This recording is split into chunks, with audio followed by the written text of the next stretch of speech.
I'm constantly talking about reading because I think it's one of the greatest things that anybody can do to improve their life.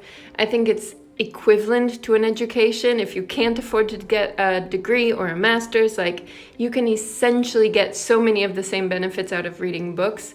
I think it requires that you read actively, that you go back and read them a second time, that you read out loud, that you read slowly, that you take notes, but reading is a great way to improve your life. Not only like self-development type things, but also you learn about history, you learn about today's world, you learn to put things into perspective when you hear about like some of these difficult stories. It improves your conversation skills. You have so many more things to talk about. I could go on and on about the benefits of reading, but I'm just going to show you some of my favorite books that I've been reading now. To be fair, I'm an avid reader, so I go for like dense books. These are not necessarily the easiest books to read. I recommend reading most of these in your native language. Here are some of my recommendations based on books that I've read this year.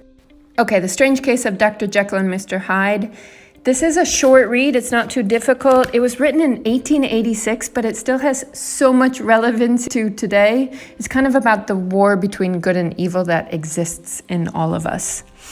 This one I read in Spanish, but it wasn't too difficult. So if you're looking for a book to read in your non-native language, it's called The Guernsey Literary and Potato Peel Society. That one's kind of fun. It's lighthearted. It takes place in an island off of the coast of the UK. It takes place during the war, but it's a fun read. Animal Farm, this one is intense. I think it's a great book. It's not very long, and it has a lot of relevance to today.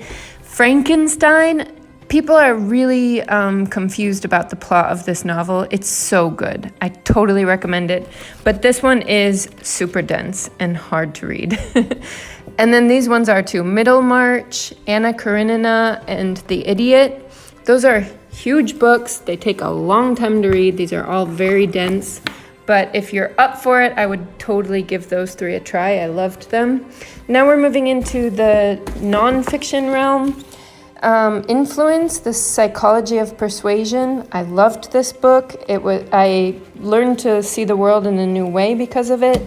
Atomic Habits, it helps you make changes in your life. How We Change and 10 Reasons Why You Don't helps you understand why making changes is so difficult, which then helps you to make changes.